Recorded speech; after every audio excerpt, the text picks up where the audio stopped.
नमस्कार। आप सुन रहे हैं द बॉलीवुड रेडियो और मैं हूं आपके साथ अनूप आकाश वर्मा।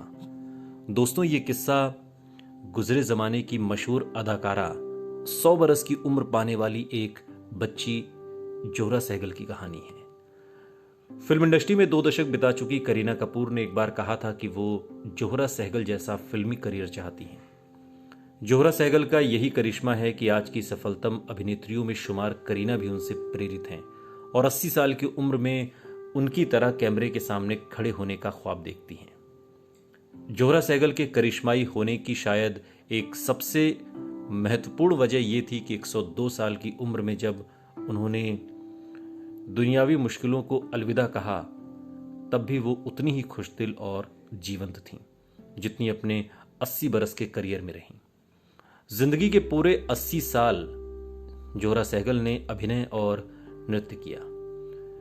डांस के प्रति उनकी दीवानगी 19वीं शताब्दी की प्रसिद्ध अमेरिकी डांसर इजाडोरा डंकन से प्रेरणा पाकर बढ़ी और बाद में जोहरा हिंदुस्तान की इजाडोरा कहलाईं। जोहरा सहगल बतौर साहिबजादी जोहरा बेगम मुमताज-उल-दौला खान 27 अप्रैल साल 1912 को सहारनपुर उत्तर प्रदेश में पैदा हुई थी।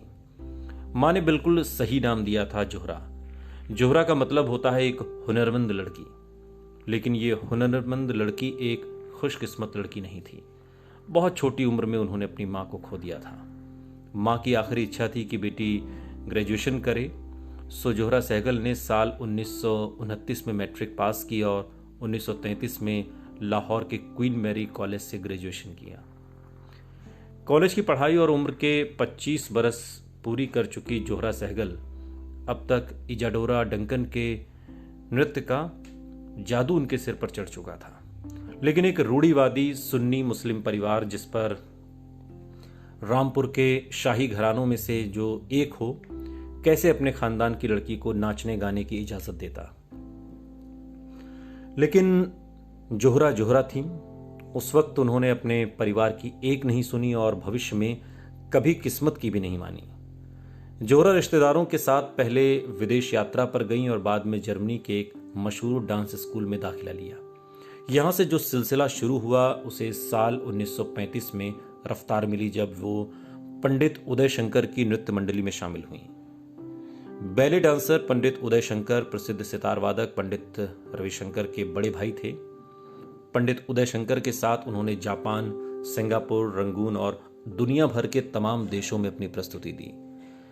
इस बार भारत लौटकर आने तक जोहरा सहगल बतौर कलाकार मशहूर हो चुकी थी। इजाडोरा डंकन से न सिर्फ जोहरा प्रभावित थीं, उनकी जिंदगी के कई किस्से भी इजाडोरा की जिंदगी से मेल खाते थे। जैसे इजाडोरा की तरह जोहरा ने भी दुनिया भर में अपने डांस का लोहा मनवाया था। इजाडोरा ने बतौर डांस टीचर अपने करियर की शुरुआत की थी। जोहरा ने भी बतौर डांस टीचर ही जिंदगी से बहुत कुछ पाया।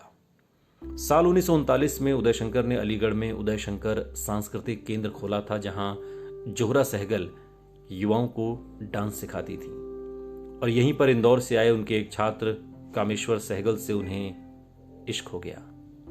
आगे चलकर कामेश्वर सहगल के साथ उन्होंने घर बसाया और युवाओं को डांस की तालीम देने के लिए लाहौर में जोरेश डांस इंस्टीट्यूट की स्थापना की। जोरेश डांस इंस्टीट्यूट जल्दी बंद हो गया क्योंकि विभाजन के चलते जोहरा और कामेश्वर सहगल को लाहौर छोड़कर मुंबई में बसना पड़ा। भारत को आज़ादी मिलने की घटना से जोहरा सहगल की जिंदगी का एक बड़ा ही दिलचस्प वाकया जुड़ा हुआ है। हुआ यह कि जब देश को आज़ादी मिलने की खबर मुंबई में फैली तो जोहरा सब कुछ भूलकर आज़ादी के जुलूस के साथ सारी रात नाची थी और यही देखकर फिल्म निर्देशक ख्वाजा अहमद अब्बास ने कहा था कि जोहरा सहगल हिंदुस्तान की इजाडोरा डंकन है। मुंबई आकर Zohra Sehgal Indian People's Theatre Association, जिसे इप्टा भी कहते हैं, उसका हिस्सा बन गई।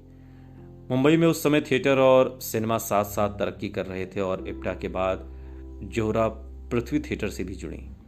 पृथ्वीराज कपूर को गुरु मानकर जोहरा सहगल ने अभिनय में कदम रखा था।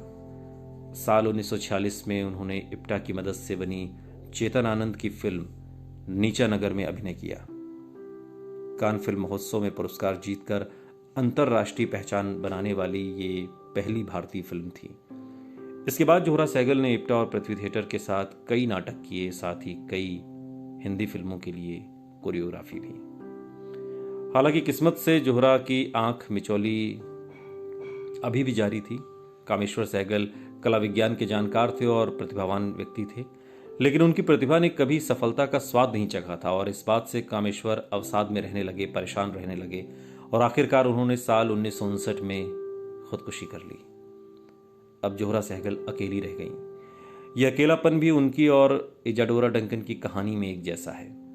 एक इंटरव्यू के दौरान जब जोहरा ने पति की खुदकुशी की वजह जोहरा से जब पूछी गई तो उन्होंने अपने चिरपरिचित अंदाज में जवाब दिया कि जो आदमी उनके जैसी लड़की से शादी करेगा वो खुदकुशी नहीं करेगा तो और क्या करेगा।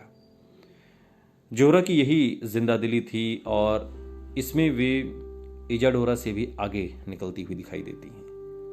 पति के जाने के बाद साल 1962 में लंदन चली गई और यहाँ उन्होंने फिल्म, टीवी और रेडियो के लिए जमकर काम किया।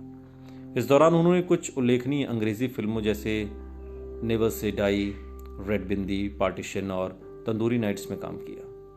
1990 के दशक में जोहरा सहगल ने एक बार फिर से हिंदी सिनेमा के पर्दे पर उसी ढसक के साथ वापसी की।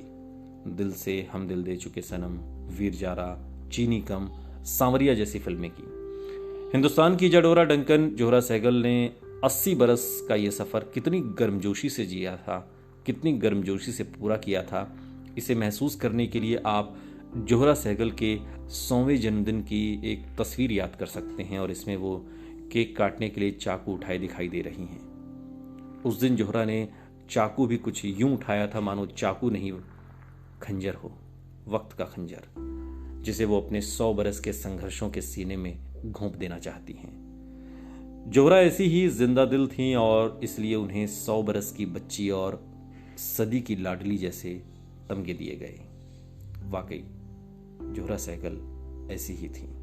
ये किस्सा अंजलि मिश्रा का है। अंजलि मिश्रा से साभार।